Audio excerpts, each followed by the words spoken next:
Good evening, ladies and gentlemen. We are live once again in the DSCR Racing League here. This is race number 9 here from Dover, Delaware. I am joined by a new co-host of the night, Peter Short. And Peter, you are taking the place of our main man, Carlos Acosta. How excited are you to get into this DSCR racing here tonight? I'll tell you what, I'm not as good looking as the good old Peruvian there, Mr. Carlos Acosta, but definitely Carlos has some technical issues here tonight, and we'll be filling in for him. But I'm looking forward to it. Dover is one of my favorite racetracks of the entire iRacing.com service, so it is a great place. 200 miles on store here tonight, 200 laps. This is a great racetrack. I absolutely love it. There's a lot on the line here tonight. Oh yeah, we are in for a treat here at Dover, Delaware. Dover Downs, if you want to call it here. My family has a special affinity for this track, as my family has a win at this track. The Bob Whitcomb Racing Team, the only 2 wins of the season in 1990 was here at Dover. So special affinity for the Monster Mile here tonight. And Peter, you come into this series a little bit fresh. We're going to take a look at this starting lineup here. It looks like Tom Ogle is going to take the pole here tonight. That is a change of pace from what we've seen so far. Josh Robinson's going to roll off second. Barrett Bolhemus in third. Nick Indelicato. If you don't know about that name by now, Nick, you're going to get to, or Peter, you're going to get to know Nick's name. He has won the majority of the races so far this year. He's on quite a winning streak. DJ Weeks is going to roll off in 5th. Andrew Hess in 6th. David Westergreen 7th. Ty McIntosh 8th. Gilberto is going to roll off in 9th. Dallas Myhan in 10th. And Peter, I'll throw it on over to you for the next 10 drivers. Yeah, Zach Evans will be rolling off from the inside of row number 6. Vic Bloom to his outside on row number 6. Then a little bit further back, we got Seth Rawls starting from lucky number 13 there on the inside of row 7. Jake Bustos, who I broadcast here on 3 Wide TV on Monday nights. He will be rolling off from the outside of row 7 in 14th spot. John DeBarro in 15th here tonight. Johnny Eckhart will be rolling off in the number 90 machine from 16th. Riley Marabello and Cameron Perez on row number 9, while Davis Warren and Alex Buffoli rolling out our field here tonight as the field rolls out onto the racetrack. 200 miles for Miles the Monster here at the Dover International Speedway. Like I said, one of my favorite racetracks. It races like a roller coaster. I'm a big roller coaster junkie myself, and no better place to be than right here on 3 Wide TV here tonight. What are you expecting to see here tonight? Oh, we're expecting a treat here tonight. As I said, it has been the Nick Indelicato show here throughout the season, but that doesn't mean we're not going to give way to another winner here. Whenever we see it here, watch out for his strategy here tonight, Peter. You'll see Nick kind of filter out this race, filter out the stages, and then he'll pounce there towards the end. You'll see him make a charge. But here we go, ladies and gentlemen. The green flag is in the air. We're racing here once again in the DSCR Racing League as our leader's going to take us down into corner number 1. Yeah, the field's off to a really good start. Ogle in that number 83 machine already jumping out to an early race lead. There's the number 30 machine at Robinson. Got Micro Center on the hood of that Ford Mustang. Gotta love Micro Center. Got one close to me here in the DFW area. Gonna slot into second right here. Of course, you got the blue names there on the left-hand side of the screen. A little bit of a technical difficulty here tonight in the late transition over to me broadcasting here tonight, but nonetheless, here comes Indelicato. It's kind of difficult to say quickly here at Dover International Speedway, but Indelicato there. I think you've probably said it enough so far this season. That number 4 machine sitting there into third and already looking for second here in the early laps at Dover. Oh, we've said it a lot here on these broadcasts here on Wednesday nights. Like I said, he has a special strategy where he tends to linger around the field. He kind of gets the other drivers feeling like they have a chance, and then he'll pounce. He did it last week and ended up winning the race by about 3 or 4 seconds after coming up from about 4 positions to overtake for the lead. As we're going 3 wide for just a brief moment, we might have some contact there on the corner. But here tonight, folks, at Dover, we're going to run just about 50 laps in stage number 1. Remember, there is no breaks in the stages. We're just going to crown our stage winner as we're going to keep rolling here. Stage number 2 will end at lap 100, and then we're going to race it down for a 100-lap shootout to close out this race here at Dover. on tonight, we'll have 1 set of tires on this race car, 3 sets in the garage. Of course, no fast repairs. One of my favorite rules, Peter, here in the DSCR Racing League. And also, I'm thinking with that, a little bit of a tire strategy might come into play here, seeing as though they only have 4 sets. Yeah, this racetrack notorious for eating through tires. Of course, if we get a couple of caution flags, that will definitely bring those tire counts into effect. If we stay green flag, though, I'll expect these drivers to usually pit around lap number 75 or so, kind of break the race up into thirds. But meanwhile, up at the front of the field, a little bit of a 2-car breakaway. That's Paul Hemus in that number 79 machine leading the way. Nick Indelicato, they're riding around in second, at least for now. He's already picked up 2 spots since the drop of the green just 7 laps ago, but so far things clean and green. But I'm just surprised these front 2 have really broken out to a really big advantage here, Will. I'm just wondering, maybe you think they're using their tires too much? I mean, you talk about the number of tire sets that we have on pit road. Do you think they're going too fast too early here? In my opinion, Peter, I think they really need to push the issue here. You know, we're looking at Tom Ogle second in the point standings right now. Barrett Polhemus is third. They are in a deadlock for second right now, about 90 points away from Nick Indelicato at the top of the table. So right now, as you have that great starting position, you have that great run going on right now, especially Barrett Polhemus at the top of the grid right now, you kind of want to race for those bonus points at the end of stage 1. You might not win the race with that sort of strategy. You might have to pit. You might give way to Nick Indelicato to win again. Maybe put the commentator's curse on him just yet. But still here, as we're creeping down to the end of the regular season, you want to kind of get as many points as possible before we close it out heading into the playoffs. Yeah, you do want to get as many points as you can. And, of course, not a whole lot of races left to the chase. And of course, we've got that chase cutoff in the point standings with a couple of names like Hess currently riding in the 14th position down there, just 3 points above that cut line. Then you have Wes DeBarro and Raleigh just behind that.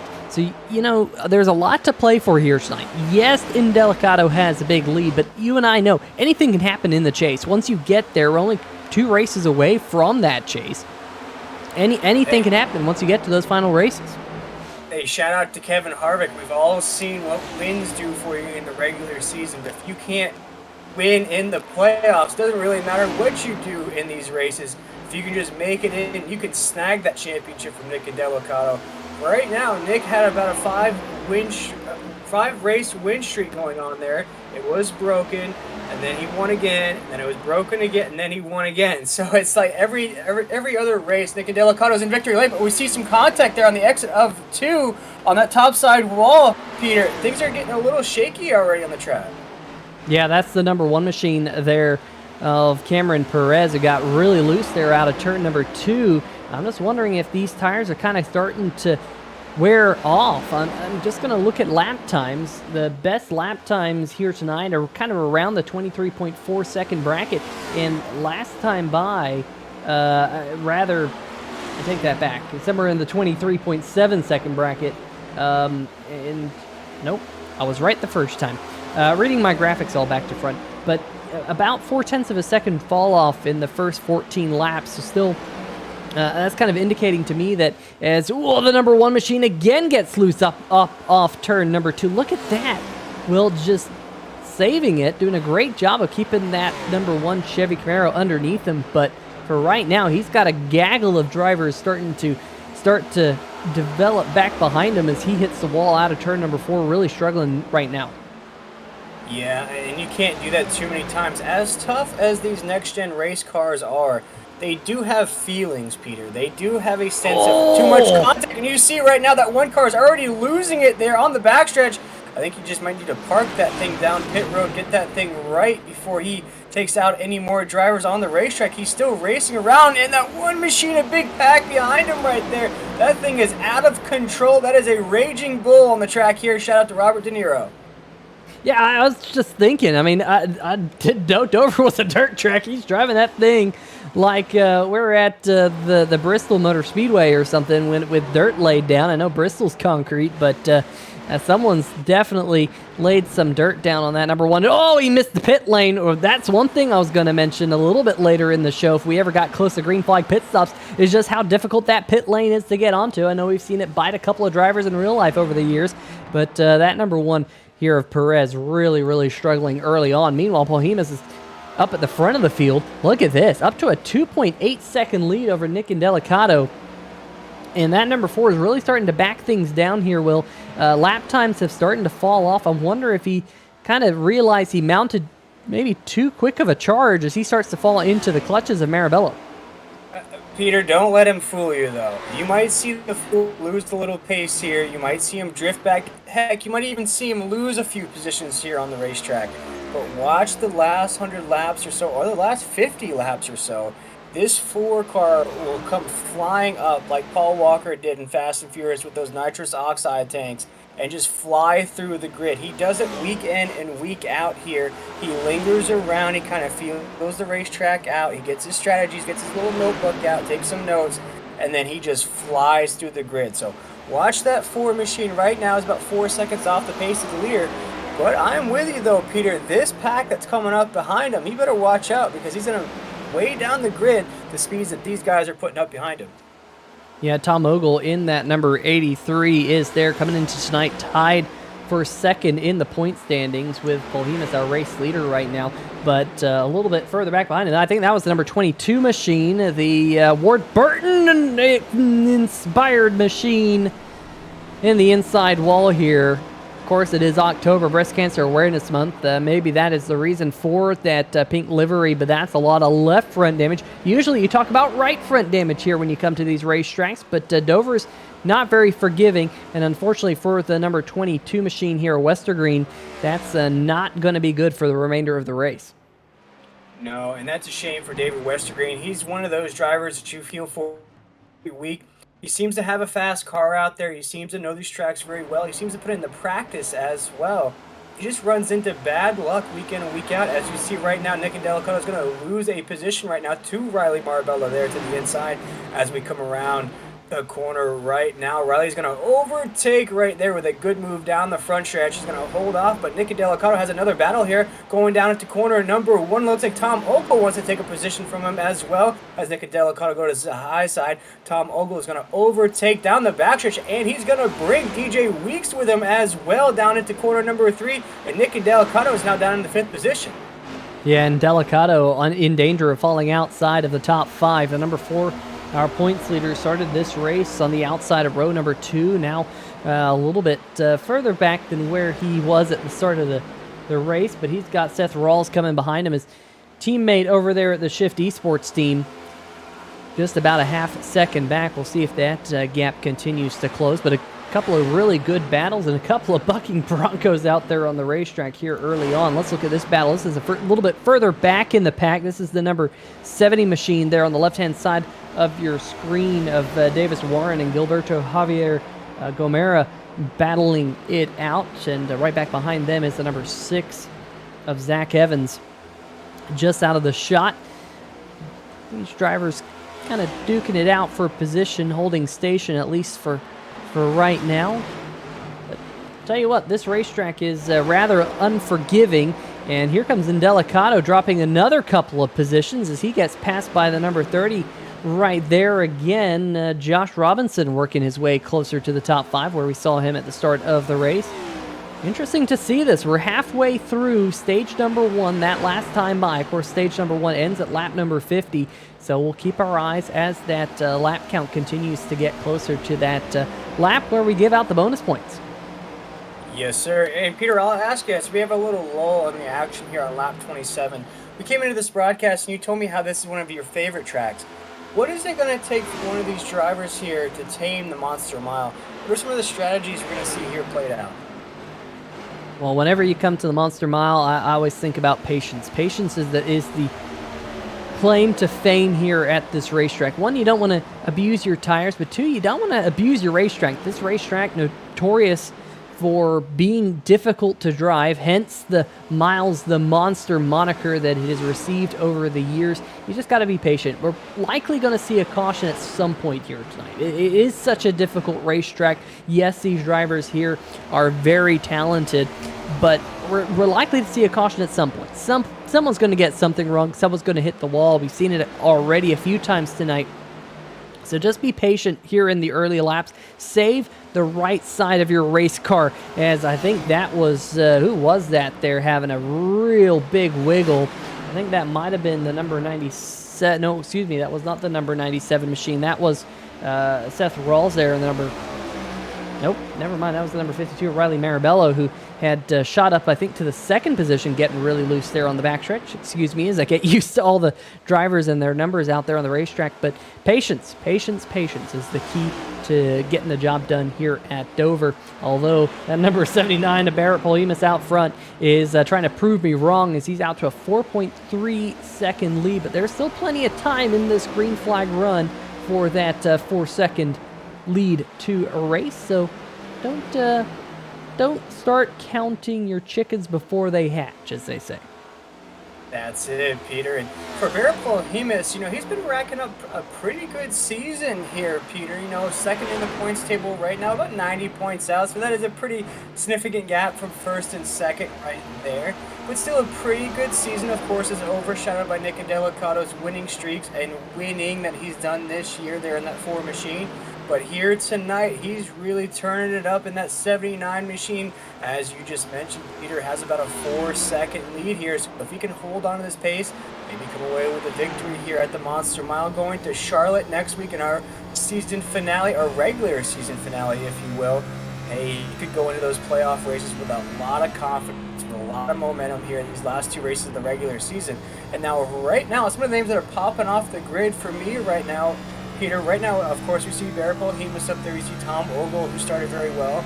DJ Weeks is up there as well. But Josh Robinson has come on very, very strong as well. He's one of our last chance qualifiers for our last Dash for Cash race. Kind of struggled a little bit in that race, but this really came forth at the tail end of this regular season. Has been racking up some good runs. Maybe he's run into a bit of bad luck here. But right now, running inside the top 5. Another solid start for Josh Robinson. Yeah, he's probably hoping that, or wishing that tonight was the Dash for Cash race, because that number 30 would be the highest place of the Dash for Cash drivers from last week on the road course. But that number 30, good showing so far. Has dropped 1 or 2 spots, rather, from where he started on the outside pole. But like we keep mentioning, plenty of time here for him to make up a little bit of ground. Currently, the biggest mover of the race is 1 spot behind him. That is, of course, Riley Marabello in the number 52, although he's in danger of losing the 5th spot here to Seth Rawls in that number 25, having a look underneath him. But very impressive to see any driver here at Dover International Speedway gain 12 spots in the opening 36 laps, and that's exactly what Marabello has done. He's got the 25 hounding him, however, and the number 54 of Andrew Hess back there. And then starting to creep into the picture is Jake Bustos, and Nick Delicato's Bustos there scrapes the wall up off of the corner there at the back of the shot. Now, I do want to mention Jake Bustos and I, we go back probably a good 14 years, if not more, in the sim racing community. So pretty cool to see Jake Bustos in this race here tonight. Oh, yeah, definitely. And has a solid run going on right now, Peter, inside the top 10. Yeah, just holding on to that 8th spot. Got some side-by-side racing back behind him, and Nick Delicato now in danger of falling outside of the top 10, as I think that's the 22, Westergreen, who fell down a couple of laps after that contact with the inside wall. But look at that. In Delicato, he is the bookend, the back half bookend of the top 10 right now, and that's a little bit different than the storylines that we've been seeing here so far this season in the DSCR Cup Series. And I just want to go back, Peter. You were talking about Josh Robinson there, down a few spots from where he started. Right now, I got out my spotter goggles. I'm looking at lap times. I'm busting out the calculator. He is the fastest car on the track by a wide margin. He just ran a 25:12 last time by. We'll see what he logs right now here when he crosses that start finish line. Just ran a 25:18. So compared to the leader on the track, that is Barrett Paul-Hamus with 25:39. Josh Robinson is by far the fastest car on the track. Just went up another position just past DJ Weeks for another spot on the grid. But it looks like Barrett Paul-Hamus is going to win stage number 1 here. Well, I think we're 10 laps away from the end of stage number 1, at least by my chart. I have the end of lap number 50, so I think Paul-Hamus still got a couple of extra laps. A couple extra. I don't want to call it just yet, but you see Tom Ogle. We just spoke about it a few laps ago there, Peter. I don't want to jump the gun just yet, but he had about a 4 or 5 second lead a couple laps ago. That's now down to 2 seconds. Yeah, in fact, look at that. Last 5 laps. We'll see what it is when it refreshes after that lap. 0.4 of a second. Paul-Hamus had a big wiggle coming out of turn number 2 that last time by. And he's again, in fact, I think he might have just smacked the outside wall with the right side of that number 79 machine. So Ogle continuing to close in now, almost 1.5 seconds back. Paul-Hamus really struggling. Could he lose the lead before the conclusion of lap number 50? We'll just have to wait and find out, but the time keeps trickling on in, and if Ogle can keep up that pace, as Paul-Hamus another big wiggle off of turn number 2, but if Ogle can keep up that pace, he will get to him. The big question is, can he pass him? Catching him is one thing, passing is another. Yeah, he's about a second off the pace right now, but he is eating up time like Pac-Man there, eating up those yellow dots on your game board. Just ran a 25:30 last time by, but again, Josh Robinson's the fastest car on the track here on lap 44. Just ran a 25:17, Peter. So he is smoking that 30 around the track here tonight. I don't think he's going to have enough to get any kind of stage victory here, but he is eating up the track here right now. Tom Ogle again with that 25:30 is going to be fast enough to at least catch Barrett Paul-Hamus here towards the end of this stage. And again, Josh Robinson's the fastest car on the track there on lap 44. So we'll see how it comes down here in the next 5 laps here to end this stage. I think we're going to have quite the battle on our hands. Yeah, and how awesome is this? If you're just now joining us here on 3 Wide TV, welcome on in. We have been green flagged since the drop of the green flag to start the race here tonight. Have had a couple of snafus along the way, but we're closing in on the end of stage number 1 here in 5 more laps. Paul-Hamus has an 0.8 of a second lead. Robinson closing in third, now almost 2 seconds, although we're hearing issues out on the racetrack for one of our drivers. Let's see if we can dial up the 3 Wide TV replay here and see exactly what happened to Seth Rawls.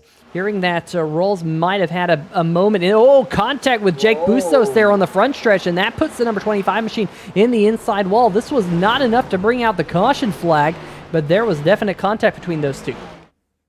Yeah, definite contact indeed, but I've seen it week in and week out, not necessarily in this series here, Peter, but sometimes what happens, you saw it in that instance there with the 25, you bounce off that top side wall, you're trying to correct it, you get on the wheel, you're trying to get that thing straight, and sometimes you don't know that that car is in that middle lane, and in that instance, Jake didn't really have anywhere to go. That 25 was already coming over into your lane, and you can't do anything but really try to check up, get out of the way, but at that point, it's already too late.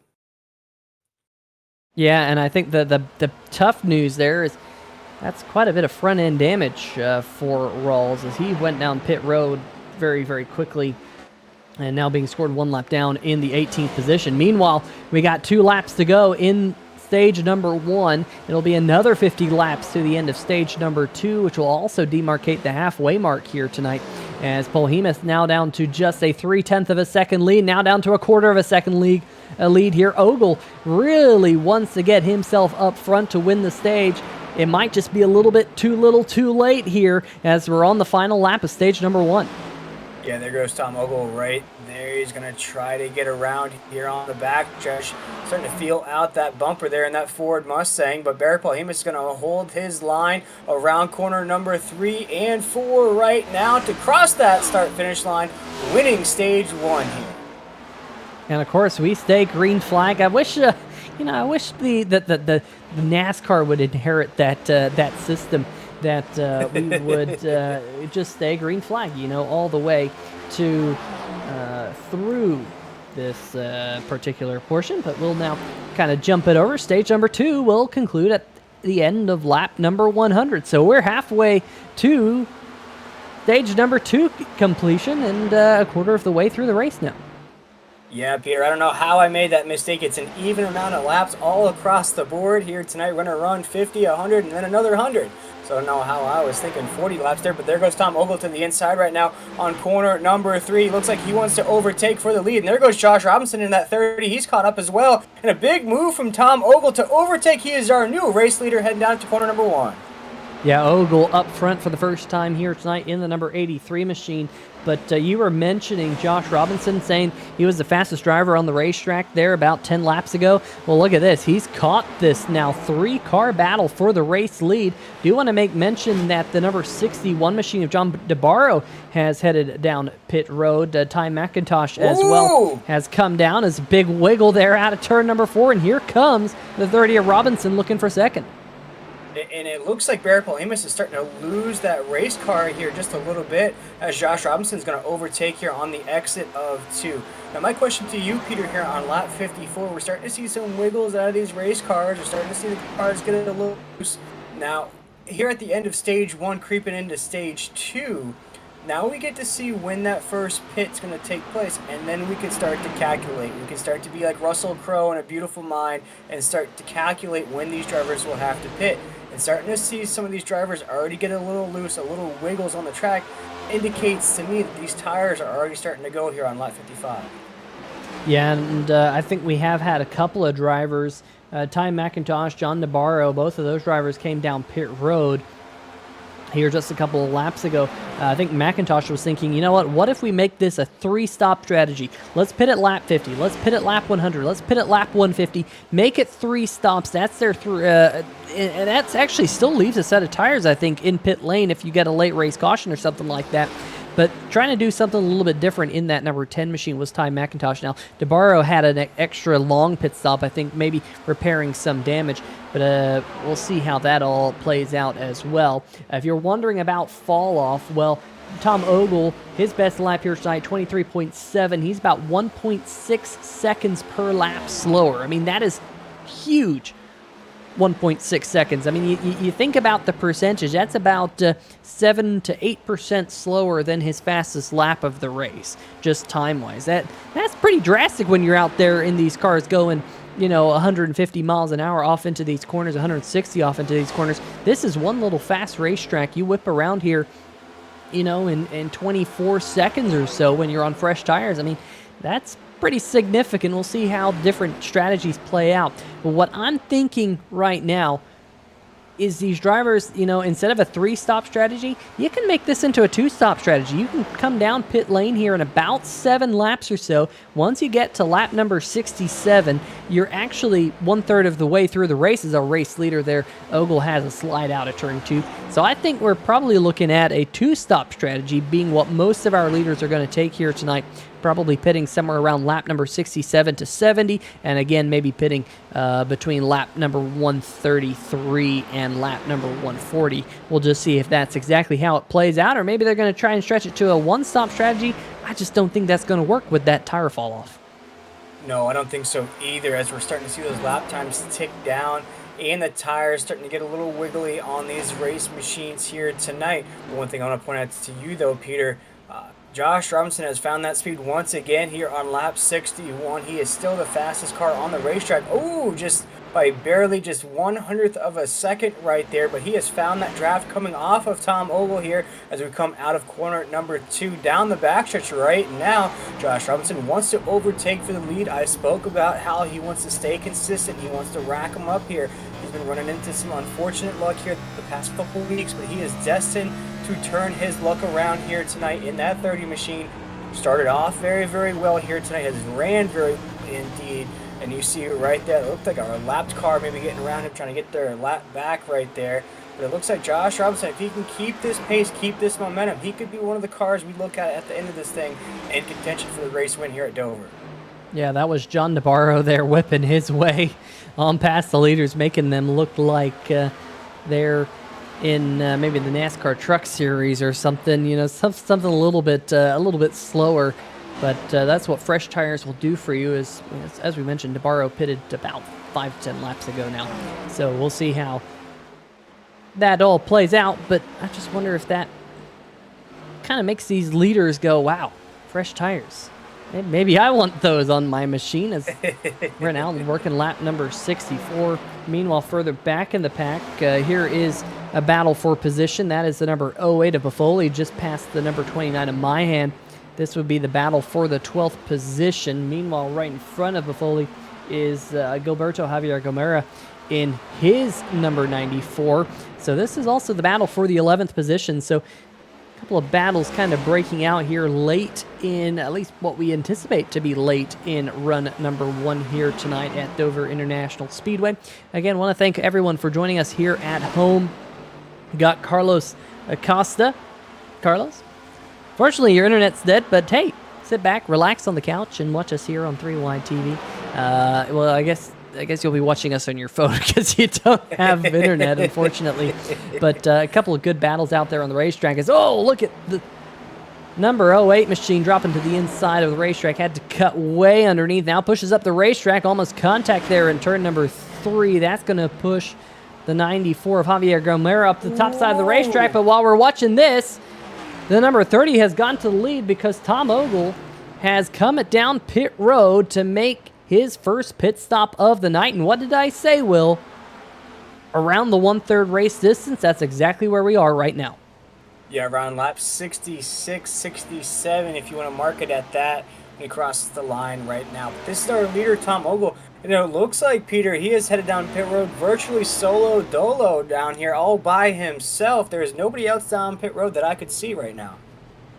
Yeah, now he does have to get into his pit box. Doesn't want to make a mistake. That number 83 does get into his pit box nice and neatly. So good job there by the driver of the number 83 machine to get onto pit lane. I'm a bit concerned he was a little bit gingerly getting to pit road, maybe trying to feel it out. But yeah, here comes the number 30. That was a good pit road entrance as well. Kind of left it late. It's late for here at Dover. A lot of other tracks, you leave it later than that. But you can see just how difficult it is to get down to this pit road here, Will. A lot of brake has to go into the car. You really have to get it turned down onto pit road. Missed the cone as well. And the barrels. How many times have we seen drivers in real life as well as sim racing hit those barrels? But a good job here by the number 30 machine as we continue to be green flag here. Oh no! Oh no! That was DJ Weeks, the number 97 machine, hard into the inside wall, and that could be a broken left front suspension. Let's dial up the 3Y TV replay and see exactly what happened here to one of the drivers who's been having a really good night up there inside the top 5, and I believe that is a broken right front suspension.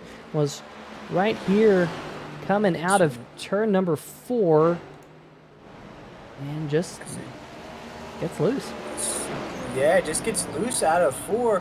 And although, Peter, we haven't seen drivers make that hard of an impact there on the inside wall, we have seen drivers getting loose on the exit of 4 and 2 here so far tonight. We just saw a little while ago with John Buffoli. He got a little loose coming off of 4 as well.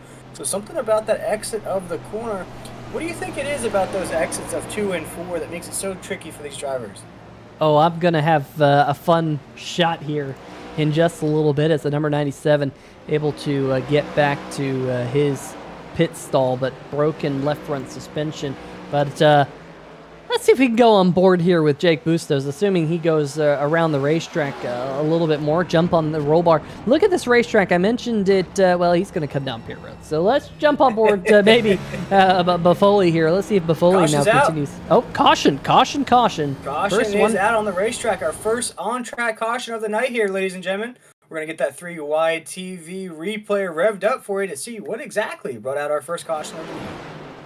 Yeah, the number 90 machine here of Eckhart on the backstretch lost it there, unfortunately, up off the corner. Didn't make any contact with anyone, but turned around backwards as he does a 360 or 180 rather to get that number 90 pointing in the right direction. Let's see if we can get another look at that. But that's really, really, really going to help out Buffoli, because I think Buffoli was the only driver yet to pit under this green flag cycle.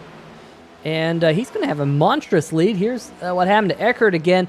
Great job Yep. there, not going back up the racetrack into McIntosh there. And you know, a couple things here, Peter. That's on one of the corners we were speaking about before we had that caution flag. Johnny Eckert was loose coming out of two, and then makes contact with the inside wall. You see him right there. He's already sliding on the exit of the corner. He is just trying to maintain that thing. He's like he hit some ice somewhere. That thing is slipping and sliding from him, and that little bit of oversteer there to try to save it puts him there into the inside wall. And for Johnny, this is a heartbreaking situation for him there, Peter.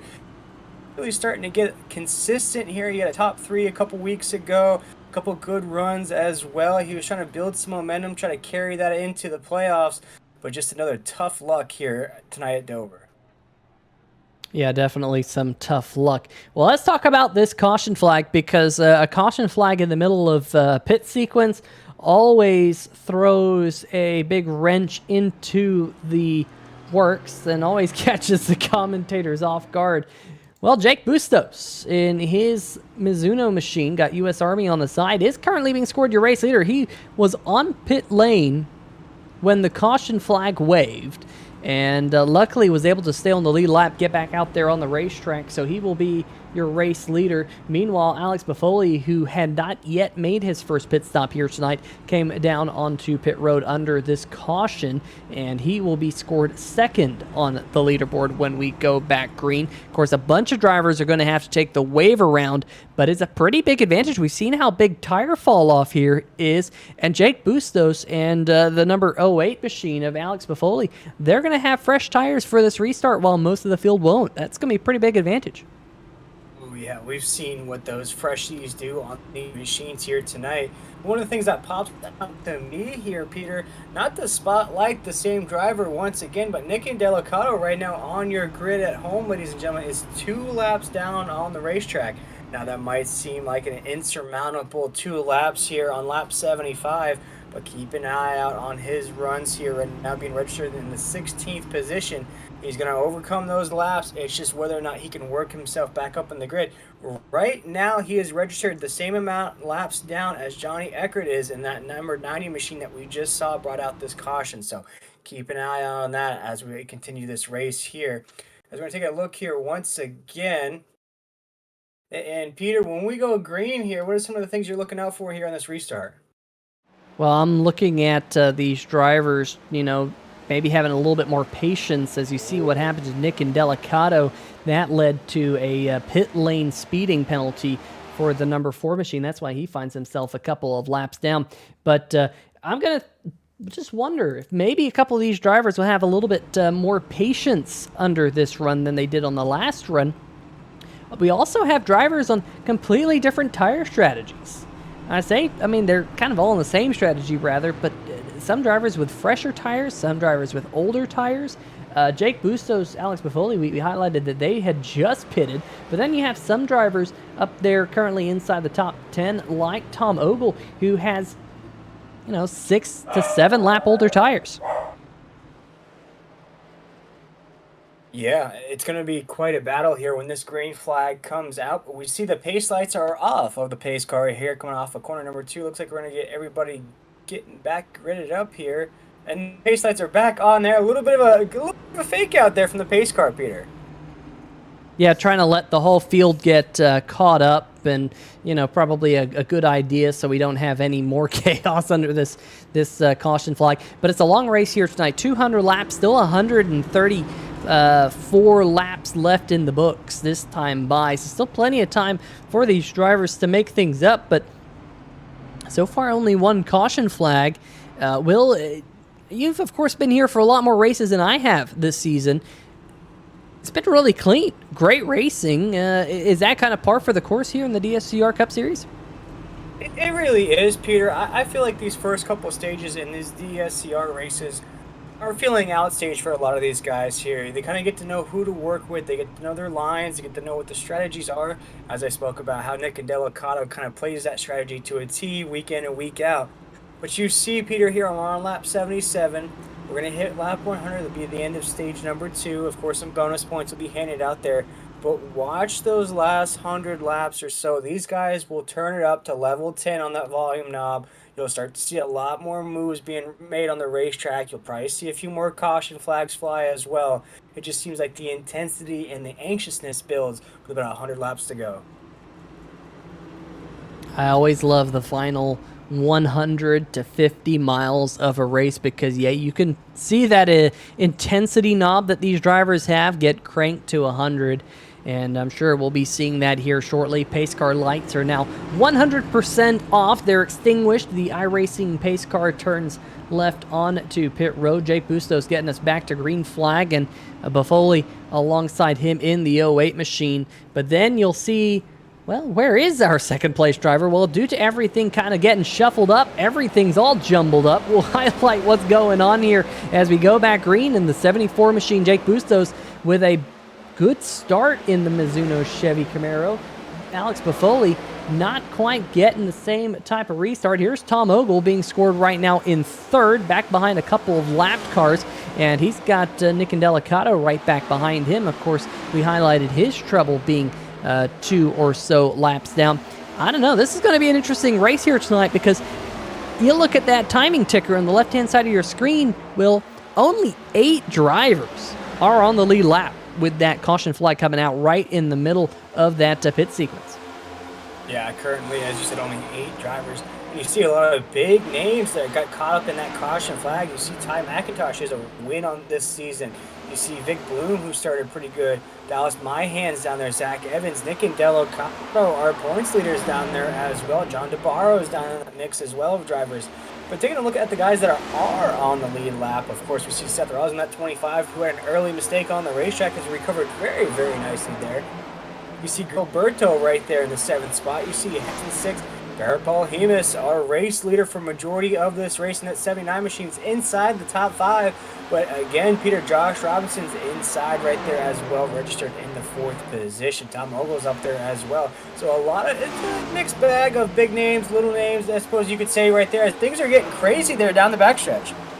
Yeah, there's a huge group of drivers, I think, racing for the to be the first car 1 lap down, trying to get that lucky dog position. Here is that battle, because right now that 9th spot is the magical spot to get back on the lead lap if we see a yellow, and that is currently held by the number 70 machine, Davis Warren. Vic Bloom also in this battle on the inside, and the number 36. Then the number 29 right back behind is Dallas Myhan. So these drivers right here, these 3, as they close in on Jake Bustos, as the 08 machine of Alex Buffoli now leads the field, just battling for that lucky position if we see another caution. I said we're going to probably at least see one here tonight. I'd be completely honest with you. I'd be completely shocked if we went green flag all the way here at Dover International Speedway. But for right now, the field starting to get a little bit more single file as they head through turns number 1 and 2. You see your race leader there, the 08 machine of Buffoli, and the whole field kind of back behind him with certain drivers kind of on slightly older tires than some of the other drivers around them. Definitely making for some interesting situations. The number 36 there, Vic Bloom, getting sideways out of turn 4. We're almost about to go 3 wide right there on the entry of 1.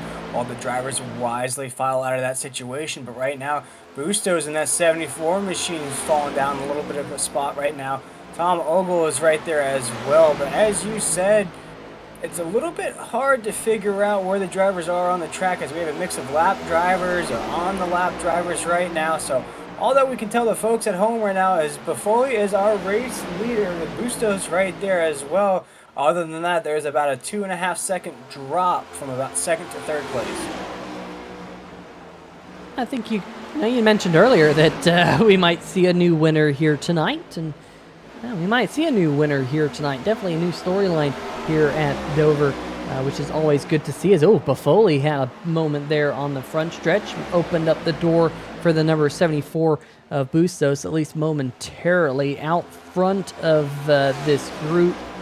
You see John DeBarro, who in the number 61 is trying to race to be only 1 lap down. He was 2 laps down, but he is in front of the 08 machine and trying to get into that spot where maybe if he's lucky can get another lap back. Now here's an interesting story. The number 4 machine, Nick Indelicato, here on the front stretch has I don't know if he's called it quits or what tonight, but the number 4 is stationary in his pit box, now getting right side tires, but this could be bad for the driver who's our points leader. Yeah, that's very interesting to see there, Peter. Almost a breaking news, if you will.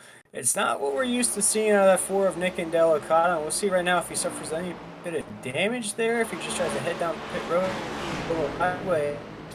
Very odd for really struggling here tonight, but with that point lead there on the points table, this could be one of those drop it races for him there. You know, back in school where the teachers used to drop your lowest grade of the year or the semester, and then you would get that A plus at the end of the semester. It could be Nick and Delicato's day for a drop race, if you will. You just take this as an L and move on to Charlotte next week. Yeah, Charlotte, of course, next on the schedule as we close in on the end of the second stage here. We'll go all the way to the end. We'll stay green flag as well. No stage cautions here, which is definitely probably kind of my favorite twist here that the DSCR does, kind of in the grand scheme of things that you can twist on the rules pylon, but nonetheless, oof, man, John DeBarro playing tough here with our race leaders. He's now back to being 2 laps down, or was momentarily 2 laps down in the number 61 machine, trying to do all he can to stay 1 lap down, but I don't think it's going to work very well here as Buffoli starting to pull away. There's the number 70 of Warren, who sits in the lucky dog position, at least for right now. But some important battles happening out there on the racetrack. Vic Bloom a little bit further back in the number 36. He's starting to lose positions. He was briefly in the lucky dog position. He's now fallen back to 12th here. Here comes the driver who brought out the caution flag, Johnny Eckhart there, sitting 2 laps down in the number 90.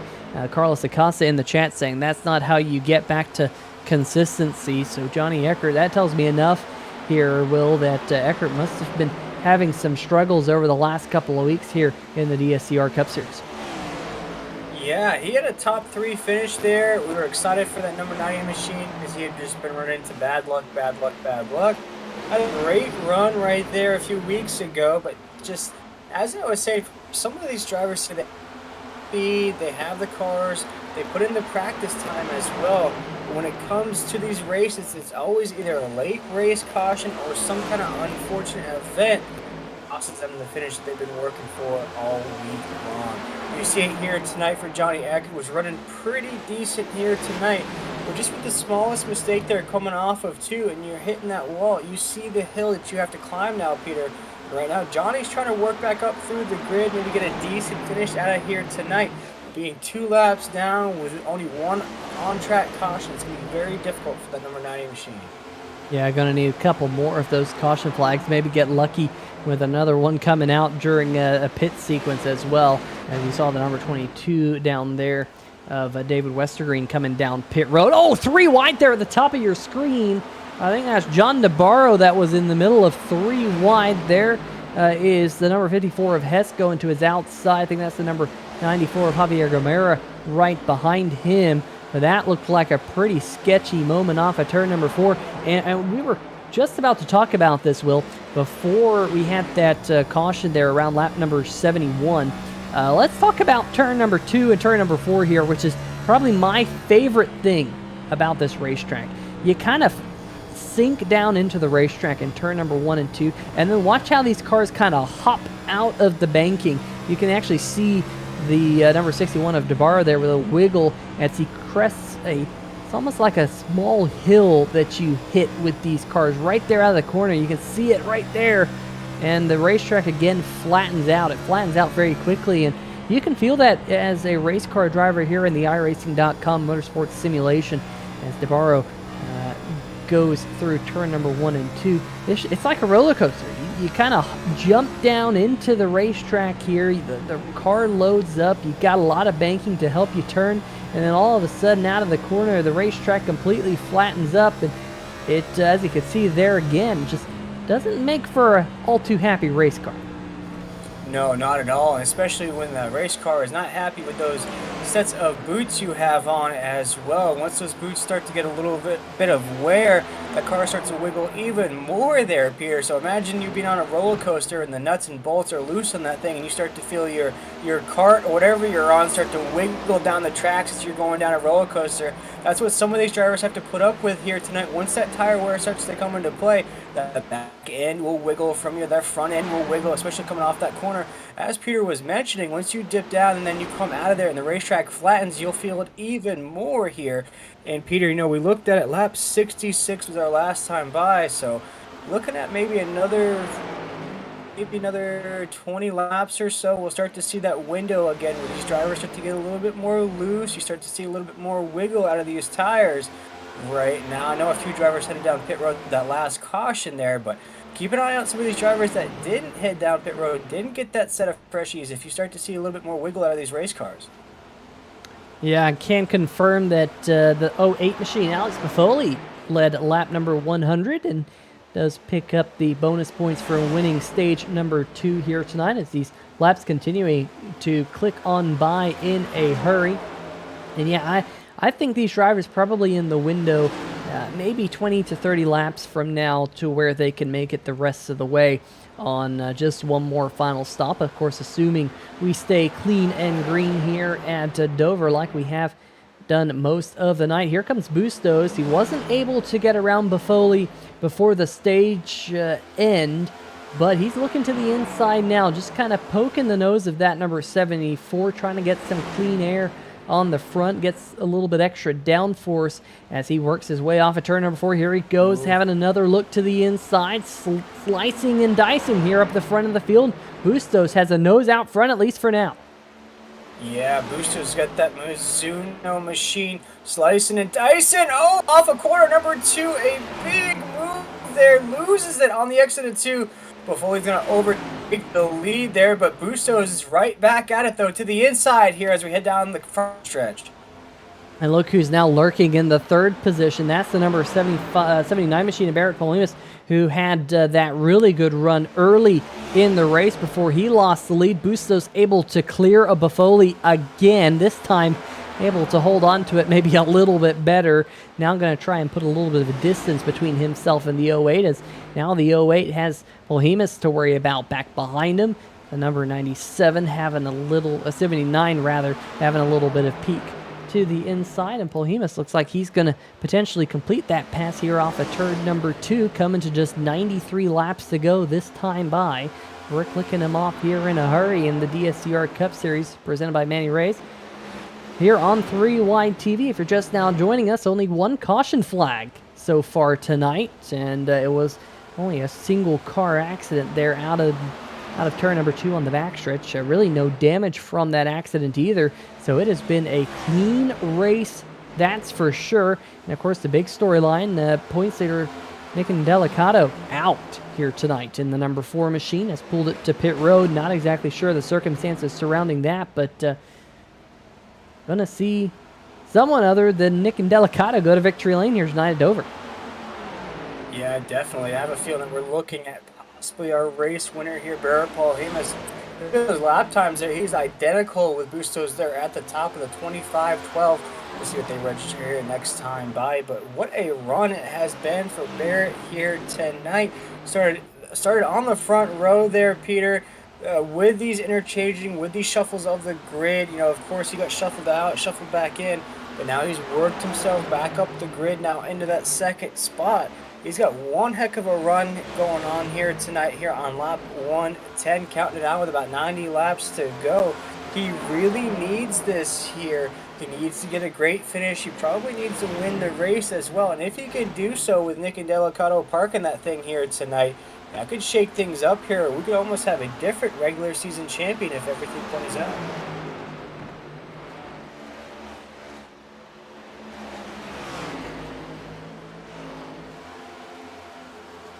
Yeah, definitely. That could be really interesting going into next week at Charlotte with only 2 races left, including tonight.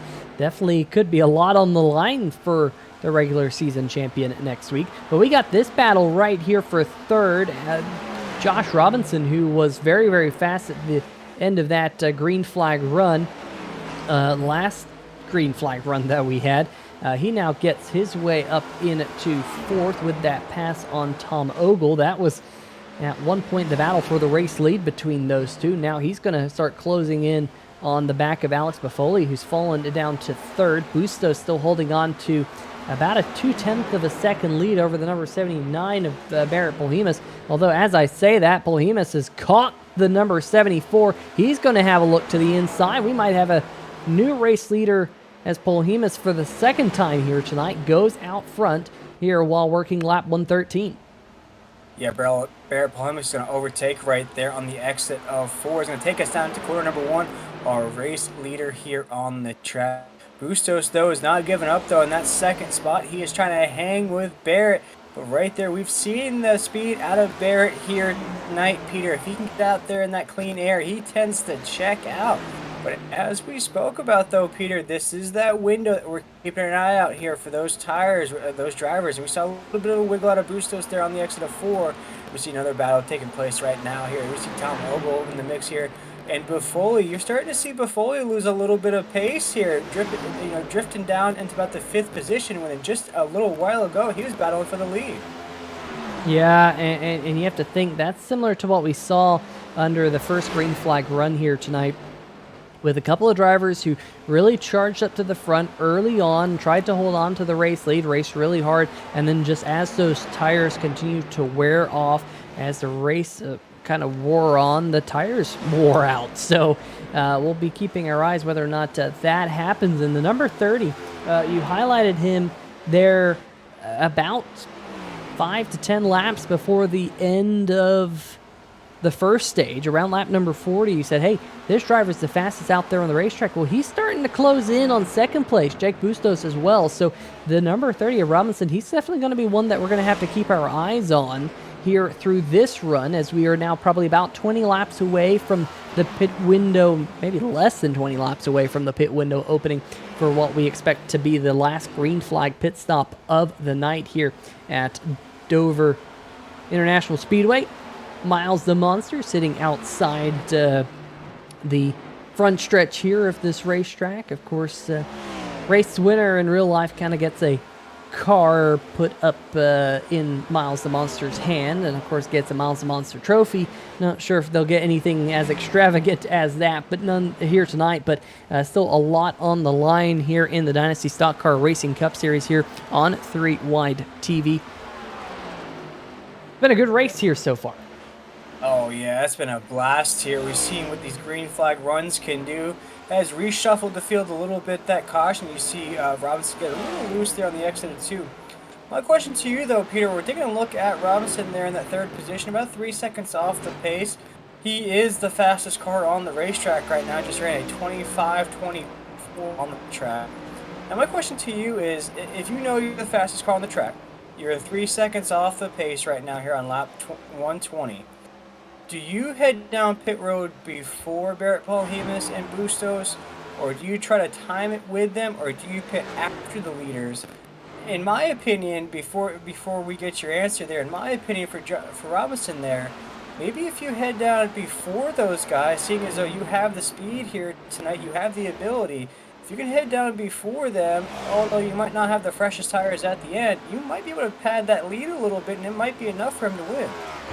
I like how you think. If you're one of these drivers like Robinson who is able to save tires, maybe pitting a little bit early is not that bad of a thing to do. Yes, you'll have slightly older tires, but you're very good at saving, so it kind of works out towards the end of the run.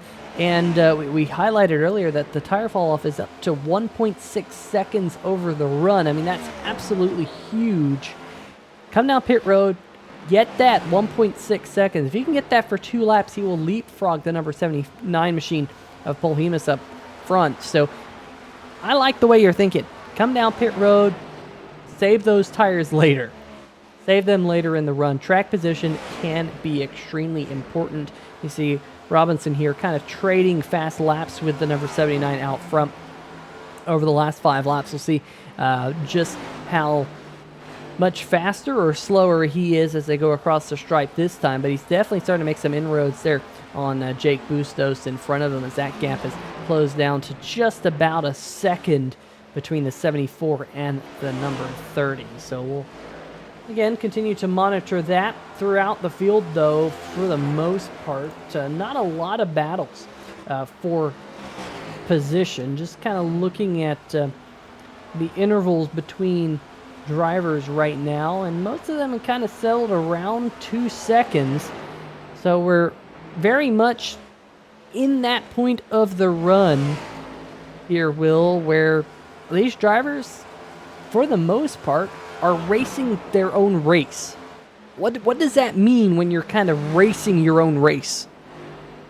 What that means is that you're just trying to hit all your marks. You're trying to hit all your points on the racetrack. You're trying to go over that strategy. If you have somebody you're going over with, maybe a teammate, maybe a crew chief there on the box here tonight, maybe somebody's in your ear telling you when to pit and when to take it easy there on the racetrack. No, you're not really battling for positions. As you mentioned, this field's a little bit spread out from one another, so you don't have to really worry about your spotter over the radio, let you know on the inside, outside, all clear, any of that.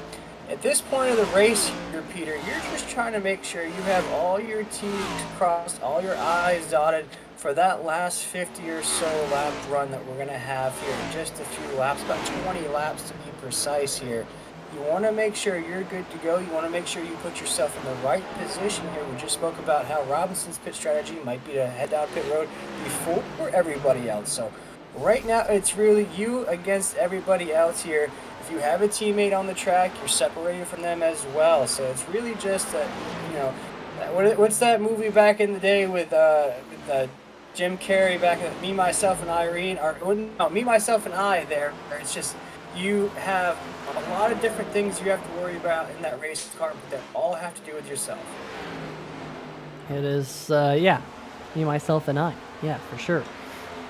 As I'm keeping my eyes, though, on this number 08 machine of Buffoli, because out of all the drivers that I've been seeing pass by the kind of scoring booth here, this is the driver that looks maybe the most on ice. I know some of these drivers look like they're on ice, but this 08 appears like they're definitely starting to really struggle with those tires up off the corner, doing a good job there, keeping it nice and smooth, but it's definitely been a little bit sketchy over the last 5 to 10 laps or so. But the 08 will continue to click on by. And remember how he got to the race lead? Well, he stayed out as long as he could, got a caution flag, and I'm wondering if he's going to try that strategy again under this run. He made it 73 laps until he came down, made his first pit stop. If he goes another 73 laps, that would put him to lap number 146. Of course, we had a couple of caution laps as well, so he could probably stretch it to 147, 148. And if he gets another lucky yellow, that, again, could diminish the number of cars on the lead lap again for a second time here tonight, as a caution flag coming out during a pit cycle has put us down to just 8 cars on the lead lap here in tonight's VSCR Cup Series event.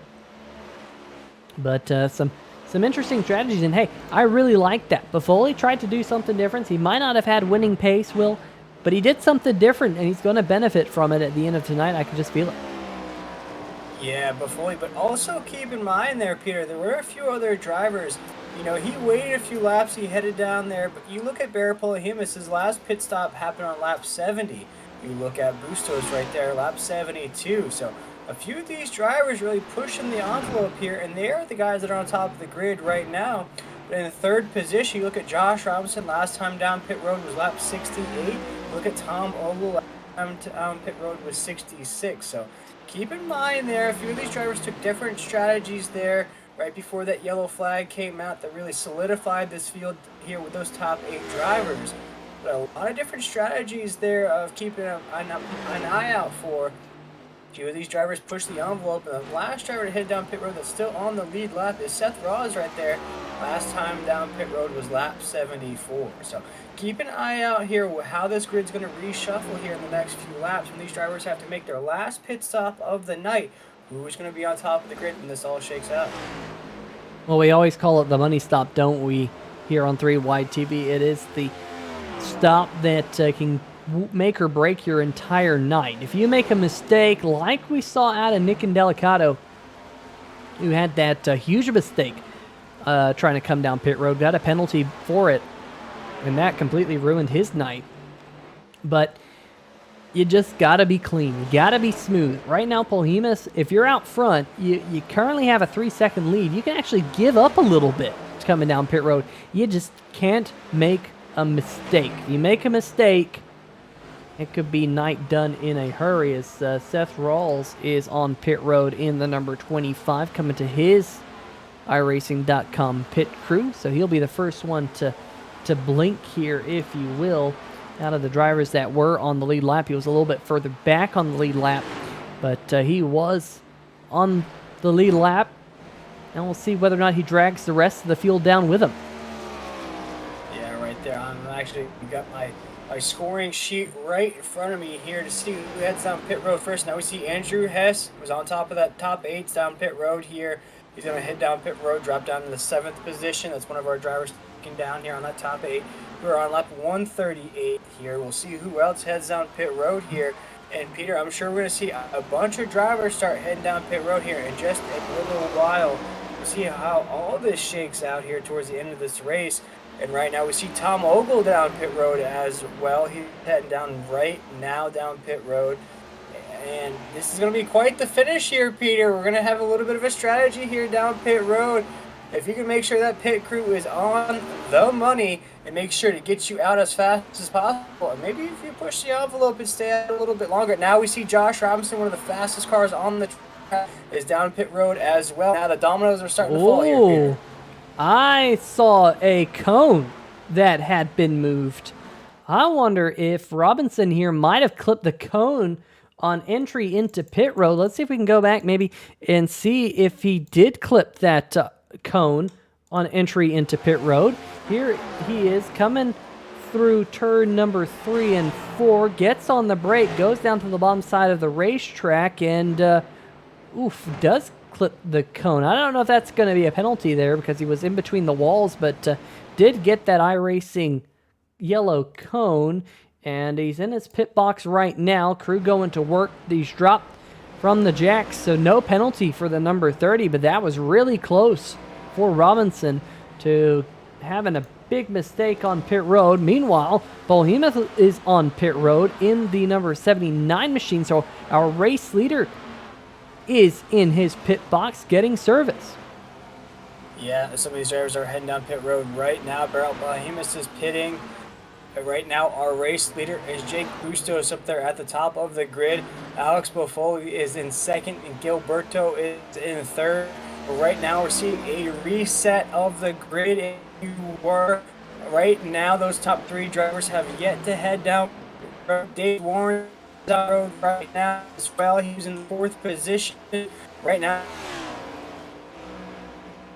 Now the dominoes are falling, intensity is building, the anxiousness is building as well. It is time, in the words of Terrell Owens, go get your popcorn ready because we are in for a finish here at Dover, Delaware.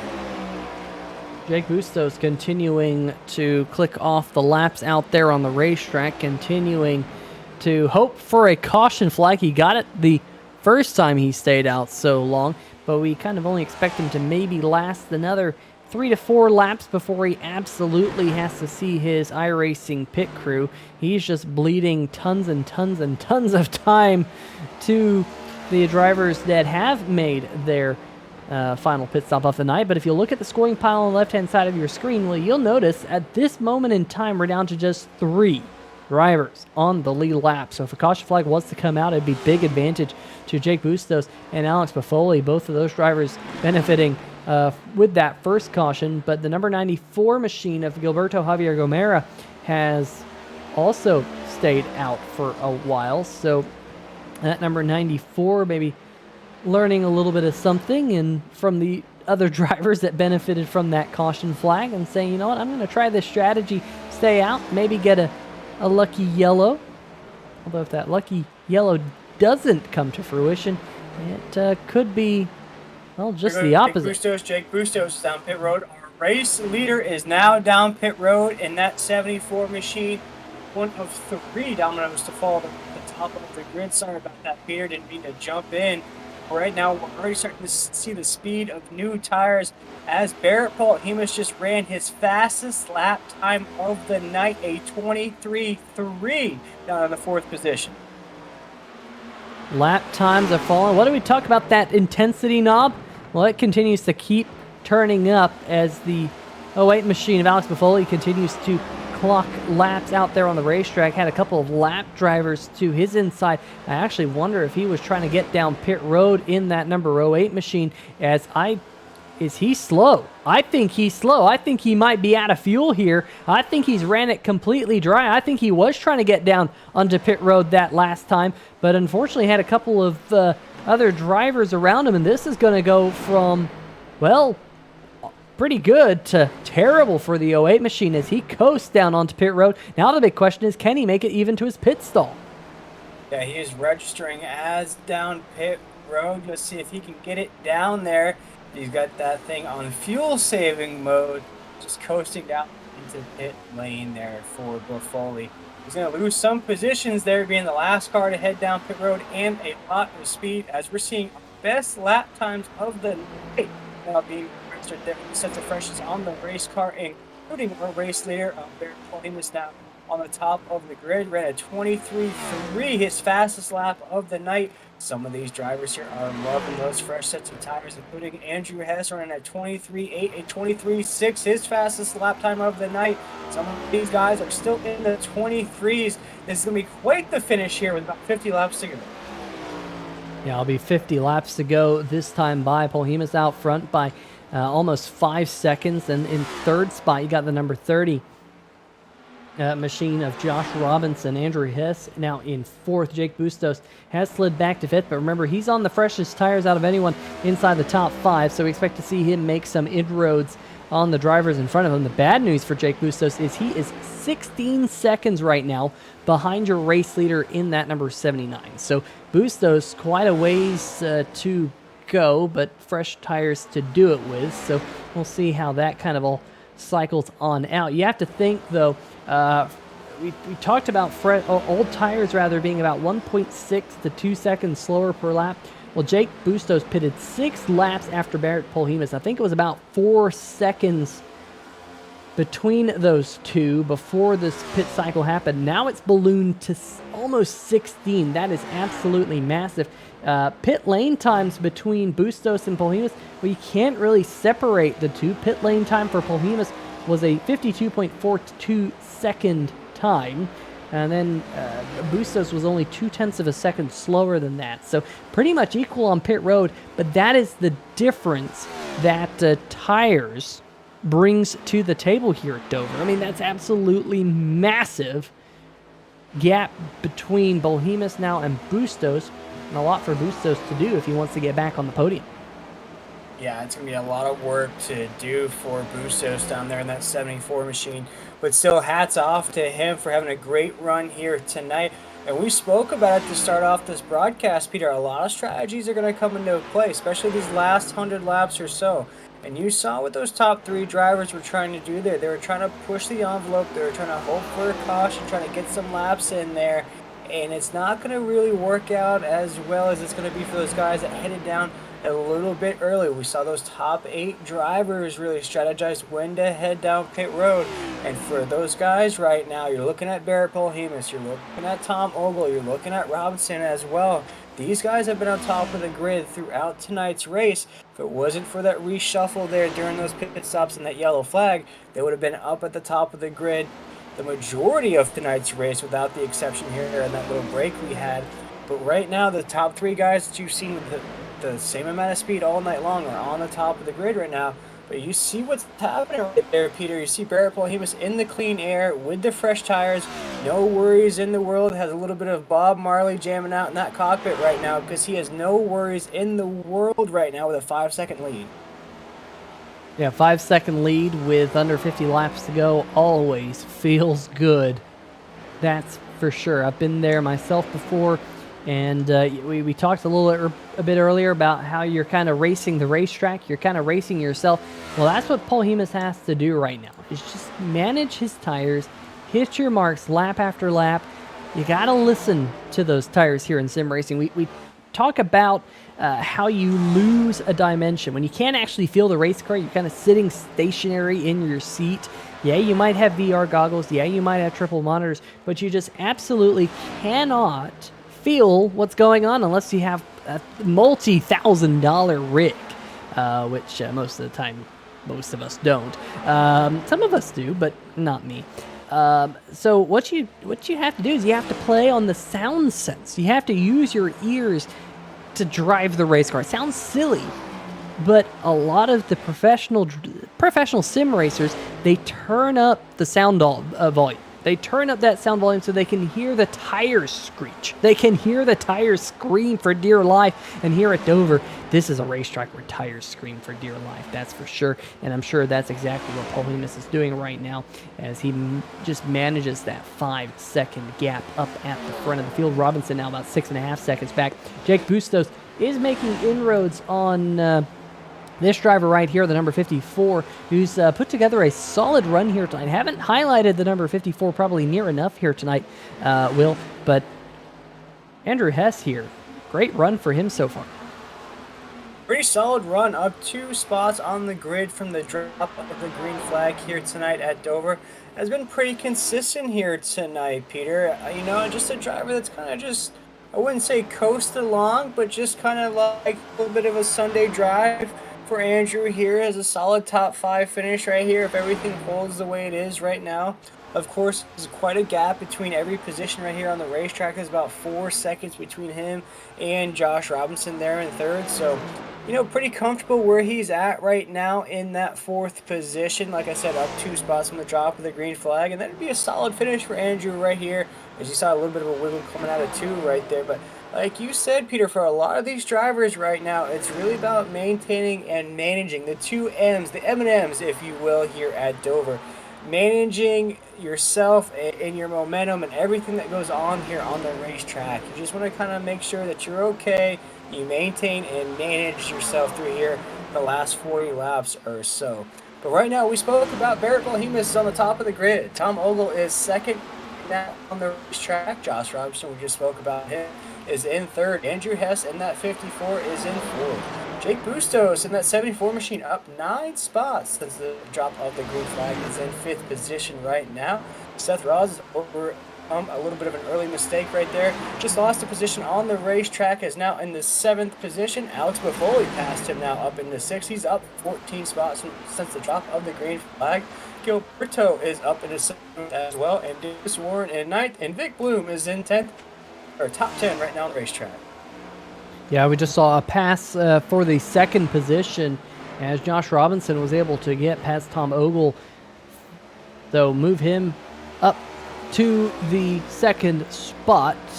Jake Bustos has almost run down Andrew Hess. We had that graphic up that he was closing in on him about 6 to 7 tenths of a second per lap. So we expect to see Bustos here right on the back bumper of the number 54 momentarily as they work their way through turn number 1 and 2, coming to just 34 laps to go this time by, as this lap count has just absolutely flown by in the back half of this race. Yeah, Jake Bustos has had that machine just chilling here tonight. He's got Mizuno on the hood of that race car here tonight. And he's been slicing and dicing. Unlike what Mizuno wedges will do for you on the golf course, he has kept that thing just straight and narrow, just a nice shot down the fairway, and he's going to overtake right here, going down the backstretch, down into corner number 3. Looks like he's going to try to gain another position, and he does just that with ease, as he's going to move inside the top 5 right there into 4th.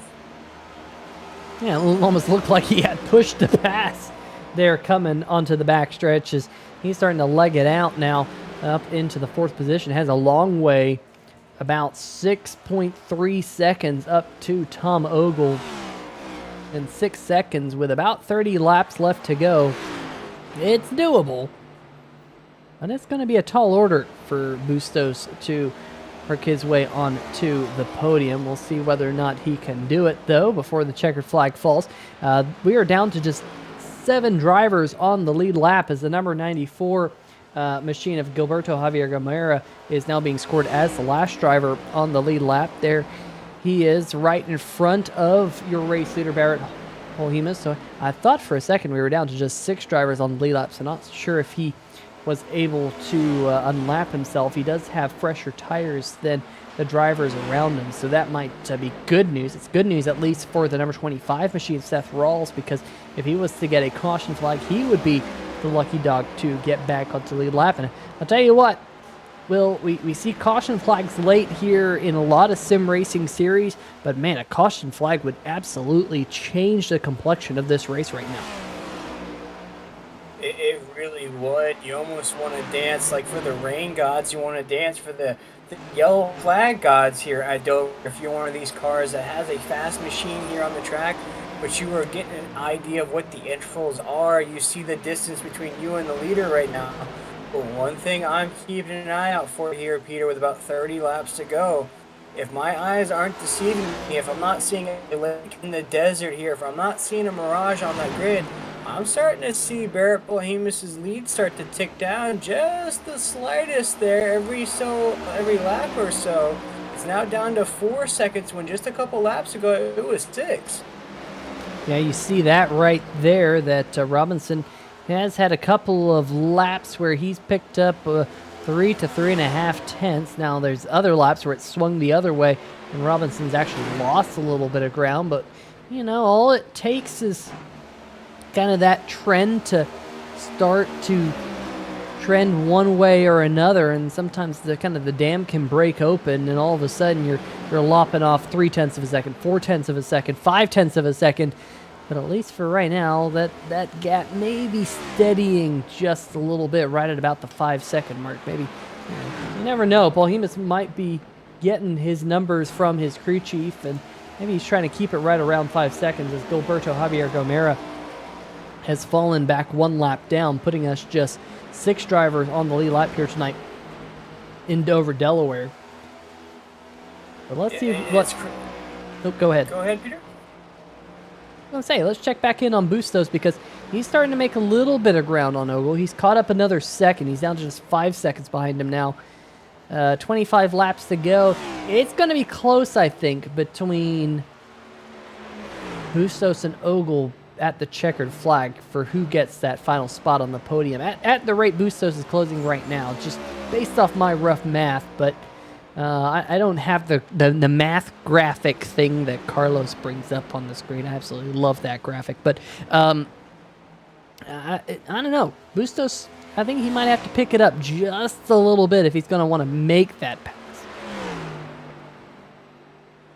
Yeah, I think so too, Peter. I think it's a little bit of a case of being John Malkovich, because you were inside my mind right there, because I was going to say the same exact thing. Bustos is one of the fastest cars on the track right now, just a little bit off the pace of the leader. So just in comparison, the leader ran a 25.2. Bustos last time by ran a 25.3. So one of the fastest cars on the racetrack might just not have the opportunity with 23 laps to go, but can definitely maybe squeeze out a podium finish here tonight. Yeah, we'll continue to monitor that gap. But out there on the racetrack right now, speaking of gaps, we got about 4 seconds now back to Andrew Hess. Behind Andrew Hess, you got about 9.5 seconds back to Alex Buffoli, who is about 1.5 seconds in front of Gilberto Javier Gomera, who's about 5 seconds in front of Seth Rawls, who's 16.8 seconds in front of our 9th place driver, Davis Warren. Zach Evans is another 8 seconds back. Then you have Vic Bloom, who's coming down pit road here rather late. Interesting call by the number 36 to come down at this point so late in the race. Not sure exactly what he's going after. Same thing with the number 10 of Ty McIntosh, also on pit road with 21 laps to go. McIntosh, that crew not doing anything to his machine. Looks like Vic Bloom, though, returning to the mix. Not sure, maybe the tires were just getting away from him or something, decided to kind of play it safe. Not sure, but that's going to drop Bloom down to the 13th spot. Yeah, with 20 laps to go right now, the fastest car on the racetrack is Bustos. Just ran a 25.2 2 here just outside of the top 3. I think he might catch Tom Ogle at the end of this race. But right now, our leader on the track is Barrett Paul Hemus there, and that 79 machine just calculated that pitch strategy just perfect there. Got it out at the top of that grid and hasn't looked back since there, Peter. And here with 19 laps to go, we want to thank everybody for tuning in here tonight at 3YTV. We also want to send a special shout out, excuse me, I got a little tongue tied there, a lot of S's there, Peter, to our wonderful producer, the man behind the decks here, usually here at 3YTV, Carlos Acosta. Had no internet, so he's back in the golden days there with no internet, Peter. I can't imagine those days of having no internet. Must be reading a book or something here tonight, or watching this broadcast on his phone there at home. But also a special shout out to our sponsors here, the DSCR Racing League, many cemetery services. We want to shout out to them. And Peter, the other sponsor here in the DSCR, me and Carlos thought it was an air conditioning company of Pro Air. It's actually a medical supply company. So we want to thank all of them for making all of this racing and all of these broadcasts possible here in the DSCR Racing League. We always have a blast calling these races with 17 laps to go. There are some more battles that will take place here towards the end. Yeah, one of those battles is brewing between Ogle and Bustos, now almost down to 2 seconds with 16 laps to go. Now, one thing to note, I believe, if I recall correctly, there's actually a bonus point for having the fastest lap here in the DSCR Cup Series. I believe that's correct. Is that correct, Will? I think so. It is, Peter. And looking at that right now, the best time on the racetrack, just doing little calculations, looking through the numbers here. You know, we have a few guys with a 23.3 right up there. And it looks like that might be the fastest. Actually, no. Actually, the fastest time on the racetrack so far here tonight was Johnny Eckhart in that number 90 machine and a 23.17. Right now, a lap down there, down in the 15th position. And I was going to mention, he just ran that lap time. He ran that lap time about 3 or 4 laps ago now. So he's trying to get that extra bonus point. Yes, he might not have had the night he was looking for, bringing out that one and only caution. But he says, you know what, I'm not going down without a fight. As he gets that extra bonus point, at least for right now. But Bustos there might have had to go 3 wide on Seth Rawls. The number 29 of my hand right back behind him on fresh tires. But Bustos doing everything he can here to slice and dice his way up to Tom Ogle in the number 83. Just one lapped car there separating those two with 13 laps to go. If you're Josh Robinson, well, you're feeling pretty good about second place right now. And if you're Barrett Polhemus, you're thinking, you know what, this 5-second gap, well, it's grown just a little bit now to about 5.6 seconds. All things looking good for the number 79. Yeah, the number 79 of Barrett Polhemus can basically make his reservation at Applebee's or wherever he wants to go to dinner after the end of this race, because it seems as though he has this thing locked in the bag. He is ready for Charlotte next week. And what a run it has been for the 79 machine. As we spoke about there, he had a 90-point gap between him and Nick Delacotto at the top of the points table coming into tonight. I feel like, though, Peter, that thing's going to get squeezed like a lemon making lemonade, and that thing's going to be very, very close in Charlotte next week. Yeah, and that, of course, is going to be good for us here on 3Wide TV. Love having a championship battle going all the way to the final race of the regular season. As Bustos there getting a little bit sideways up off turn number 4. This is the battle as he has caught Tom Ogle. The battle for third is on the final spot on the podium here tonight. And you see right there, Bustos has the speed. It's whether or not he can catch Ogle now right there on the back bumper, coming around 3 and 4. Coming out of 4 right now with 9 laps to go. Bustos wants to overtake for that position to move up into the podium. As you just spoke about there, Peter, looks like he has the run. It's just when he wants to make that pass here as we come around 1 and 2. My hats are for 3 drivers that are in the contention for the Hard Charger Award here tonight. Names that we don't really call out a lot here on 3Wide TV, as he is right on the back bumper. And he goes to the inside on the front stretch. Ooh, Ooh, gives him a little bit of a love tap there on that back left fender, just to let him know that he is there. Jake Bustos is one of those drivers up 10 spots from the drop of the green flag. Alex Bofoli is up 14 spots from the drop of the green flag as well, down in 6th position. And Davis Warren is also up 10 spots from the drop of the green flag, down in the 9th position. So my hat is off those 3 drivers there for one heck of a run here tonight at Dover with 7 laps to go. Oh, John Navarro there smacking the outside wall off of turn number 4. Seen that DraftKings Toyota Camry in the wall a couple of times here tonight off of not only turn 4 but turn 2 as well. But for right now, Bustos, you have to think, Will, he's probably given up on second. I mean, you're not going to catch up 5 seconds with 5 laps to go. I was about to say, hey, you know what? Be patient. You got the faster race car. But the way the lap count just continues to drop here in a hurry as these drivers down to just 6 laps to go. Maybe you can't be as patient as I thought you can be. He does have the faster race car, though, but he also has some lap traffic to contend with. Right there is the number 36 machine of Vic Bloom trying to go around the outside, and now looks like Ogle slides up the racetrack a little bit. This could be a little sketchy. Yeah, and you saw Bustos go very high line there, knowing that that lapped car was there. That lapped car is going to go to the high side of Ogle right here as we come around onto that backstretch.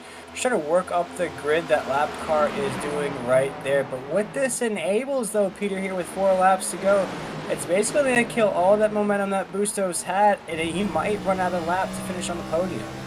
Oh, but Tom Ogle had a big wiggle up off the corner. That's going to give an opportunity for Bustos, and Bustos just going to go around the outside, makes it look easy, and you have to wonder, did the number 29 machine of Myhan maybe play a little bit in that, as Myhan was looking to the outside of Ogle when Ogle had that moment?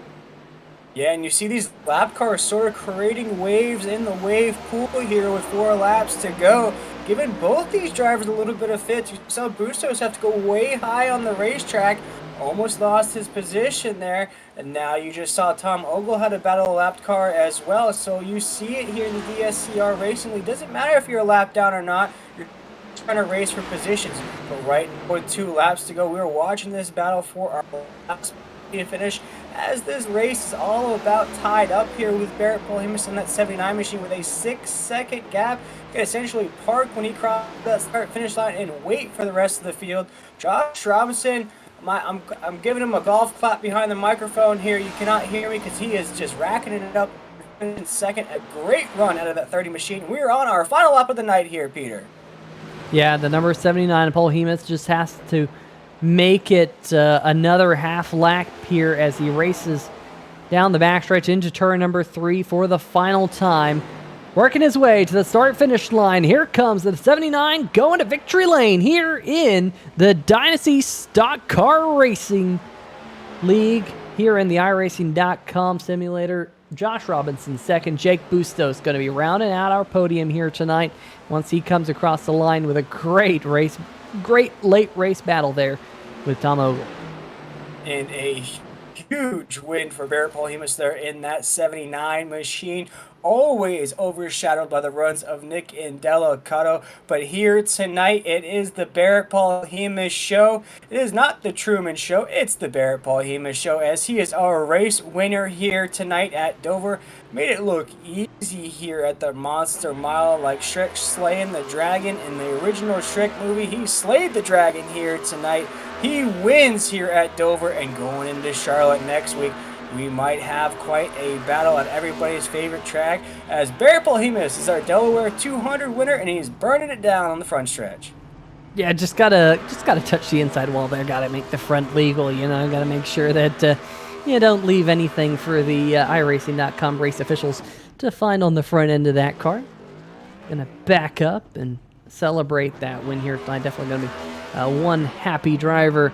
Hopefully we'll get to interview him. Don't yet see him in the DSCR Discord, so we'll see whether or not he's able to show up for a post-race interview.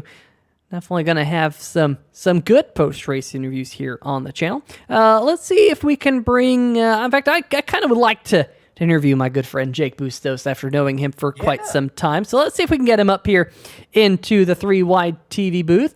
Jake Bustos, Peter Short 3Y TV booth. Good copy? I sure do, Peter. How you doing, brother? I'm doing good. Hey, on Monday nights, you're bridesmaid Bustos. That's kind of your thing. You finish second.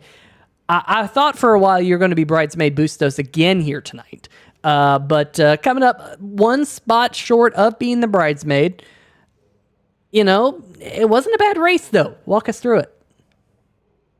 I think it was a great race. Dover's one of those tracks where you can't go all out at the beginning because you're gonna burn it up. And tires were premium here. I got a huge benefit that I ran the first set all the way till completion, and the yellow flag came out as I was entering the pits. So myself and Alex and Barrett and Josh were able to pretty much lap the entire field, and that really helped for the rest of the race. But no, it was a blast. It was fun running with Tom, and that last stop it was a shorter stint at the end. I was trying to hopefully run down some more people, but Barrett and Josh were just too quick today. Well, this racetrack, you either love it or hate it. It is a difficult one, and it does seem to separate different drivers. What are your thoughts about the Dover Mile? Oh, Dover is a concrete jungle. It's so fun. It's definitely a driver track. You have to know how to save tires. You have to know how to set up passes because it gets so one grooved. And really just, picking those right moments and having that good exit speed.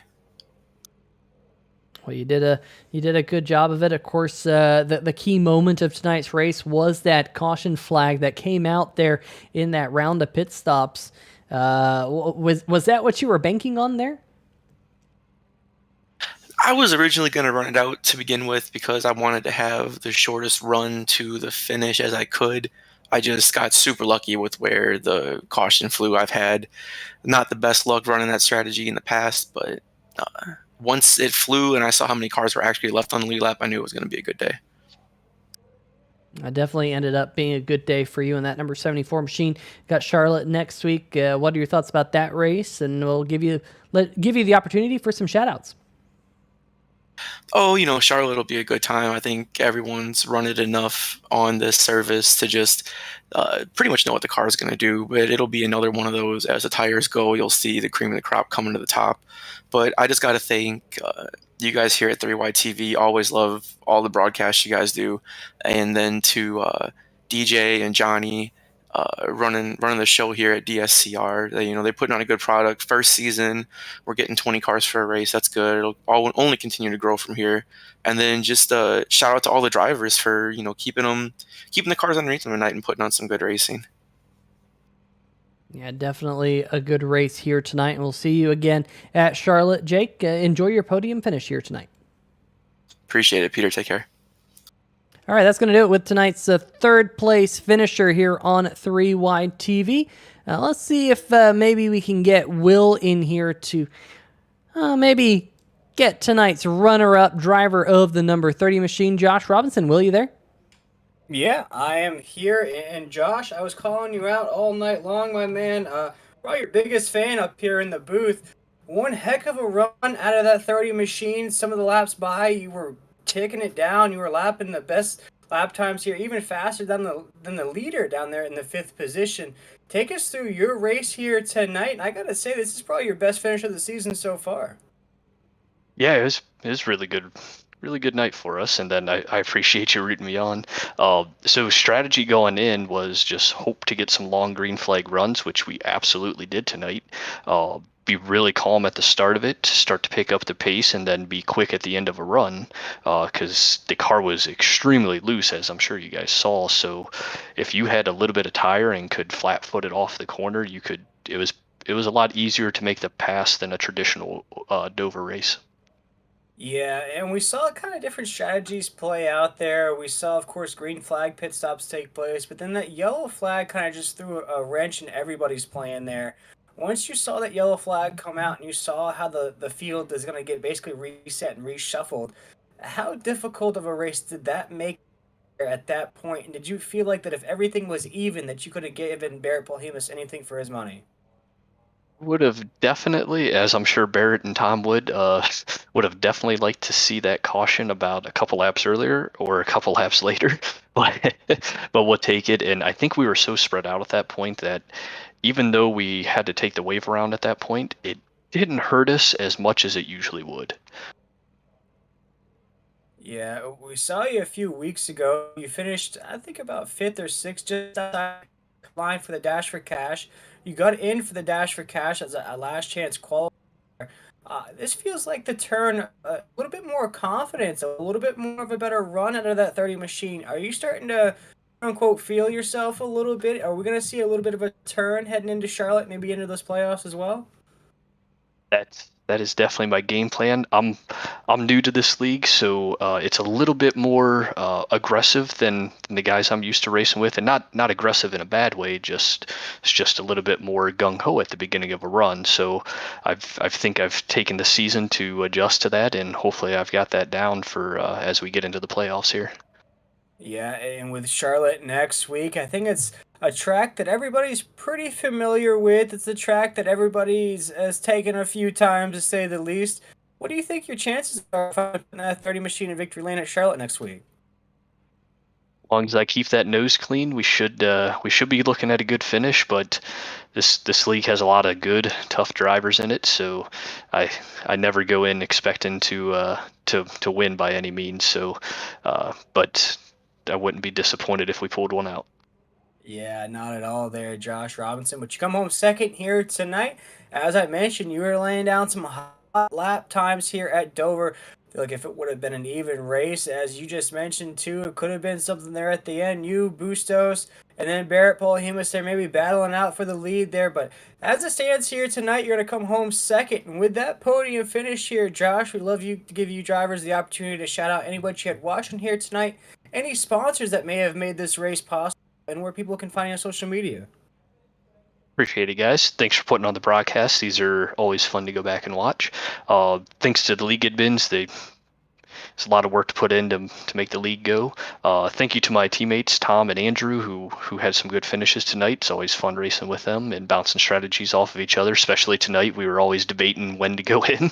And then shout out to Paul and Dwayne. I believe they are watching tonight. Awesome, Josh. Well, we appreciate you taking the time with us here, my man. You finished second here tonight. As mentioned, I feel like this could be a turn of events there for that 30 machine.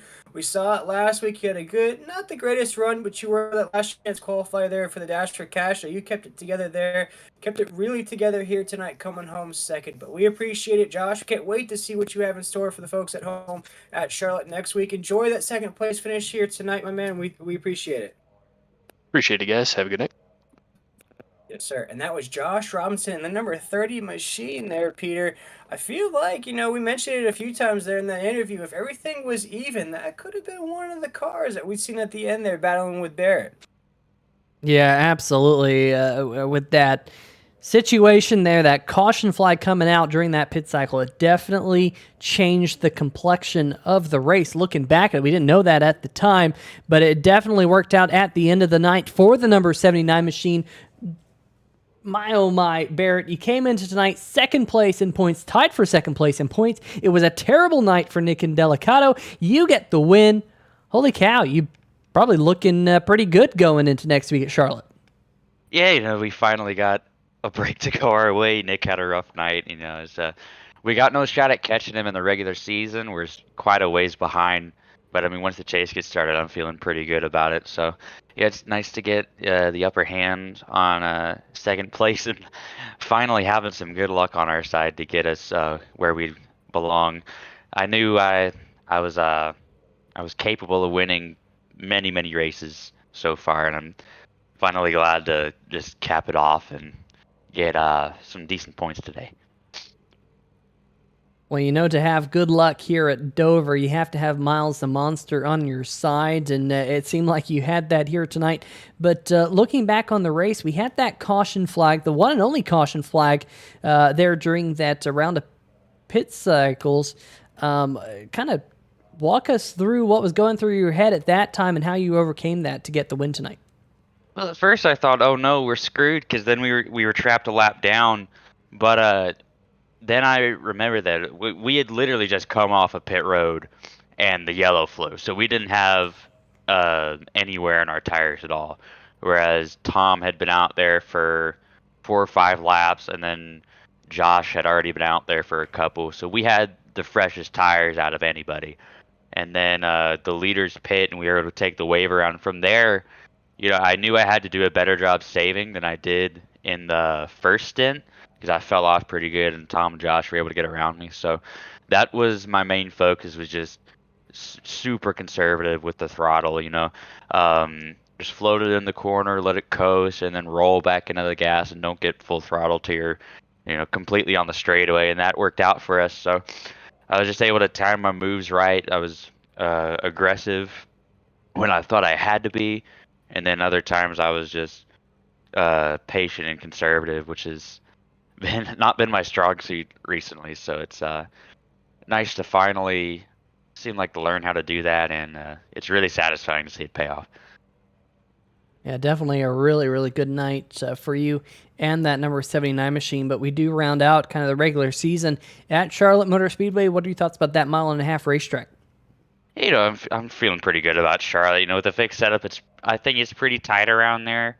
I haven't run too many laps there, but I'm pretty confident. I've been fast really everywhere, so I don't see any reason why we wouldn't be able to compete. But I think Charlotte should be a good track for me, and it's a long race too. If we thought this race was long, next week is going to be even longer. So, plenty of time to make stuff happen, plenty of opportunities, and hopefully we can get another win and get some momentum going into the chase. Well, I know you got your workout in here tonight at Dover. Still a lot to play for here in the Dynasty Stock Car Racing League. Before we let you go, Barrett, you got any shout-outs for us here on 3YTV? Yeah, I'd like to shout out my main sponsor, Turtle Cove Apparel Company. If you want some good stuff, beach themed stuff, just overall comfortable clothes, just go to turtlecove.com. I think that's the tag, or just look up Turtle Cove Apparel Company on Google, and you should be able to find it. And John Owen Lynch for owning the team and giving me the shot to run for him, and be able to run with my friends and teammates. And that's one of the main reasons why I'm out here every week doing what I do. So, big thanks to those two.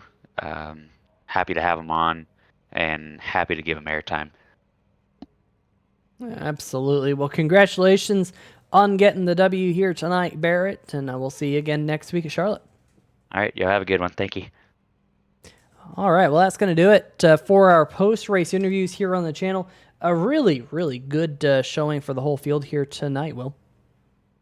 Yeah, it really was. It was almost like I don't mean to say this in a bad way, but a Twilight Zone type of race. We saw Nick and Delicato finished 117 laps down, one of the worst races of his race.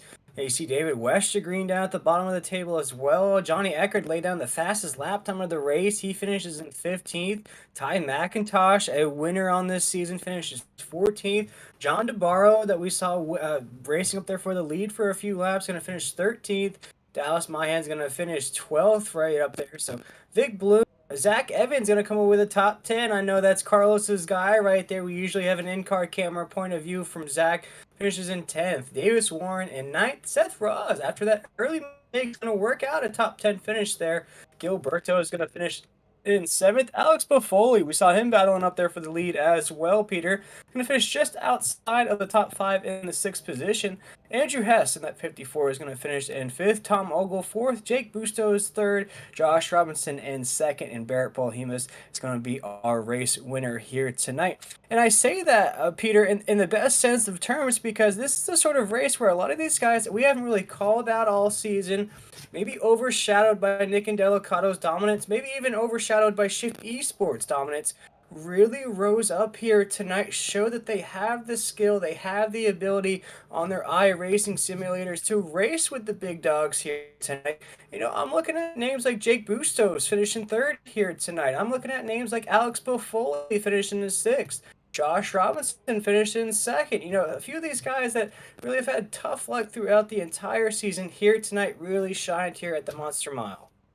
Yeah, they really did. And of course, Miles the Monster, probably not all too happy. He didn't claim any cars here tonight. It was a clean race, not a lot of caution flags, but that keeps things fun and entertaining for us here on the channel. And I'm sure the drivers enjoyed a race with not a lot of cautions as well.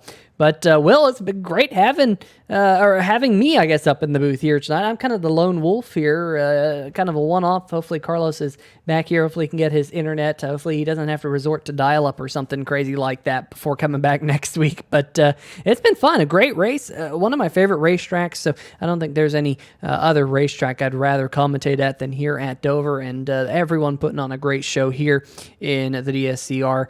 It's been a lot of fun. Yeah, no, I appreciate you jumping in the booth here tonight. Carlos Acosta, as we mentioned, is living in the dark ages. No internet here tonight. Of course, he has his phone. It's a little bit different watching the race on your phone, I'd have to say. But, Peter, before we end tonight's broadcast, what did you think of the DSCR Racing League here tonight? I think it's a very competitive league. If anyone's watching and looking to get into a racing league, this is a pretty darn competitive one. We saw some really good action. We saw some really great car control with how loose these cars are. We even heard it from the drivers there in the top 3 interviews that these cars were a handful. And to only have one caution when the cars are a handful, that tells me this is a really good league. If you're looking for a league, go hit them up because I don't think you're going to find many better than this one, that's for sure. Great showing here for a difficult racetrack, difficult car combination. I loved it. I hope to be back here in the Dynasty Stock Car Racing Cup Series, maybe in the chat next week. We'll have to wait and see, but it's been a lot of fun, and I'm looking forward to Charlotte. No, it has been a lot of fun indeed. We saw that wrench get thrown there in the middle of the race with that yellow flag. Just really threw all the strategies out of the window, threw our math calculations out of the window. But it was Barrett Balhemus that came out on top here tonight. Played those strategies just right. Got all of his math just right as well, winning this race by about 5 seconds here tonight. But for all of our wonderful sponsors here in the DSCR, Manny Ray, Cemetery Landscaping Services, Pro Air Medical Supplies Company, and for all you folks here watching along with us here at 3Y TV, we want to thank everybody for tuning in here tonight. A big congratulations for Barrett Balhemus there in that 79 machine. We cannot wait until we hit the Tar Heel State next week at Charlotte Motor Speedway. We hope to see you all once again here next Wednesday night here, same time, 9 p.m. Eastern Standard Time. That's going to be our season finale, our regular season finale before we hit the playoffs here with these awesome race cars. But for all of us here at 3Y TV, myself, William Tiller, my man behind the decks here tonight, Peter Short, and the man that makes it all possible for us here at 3Y TV, Carlos Acosta, who couldn't join us here tonight. I want to wish everybody a great rest of their week, a great rest of their night. Appreciate everybody for tuning in, and we'll see you here back next week, Wednesday night. See ya!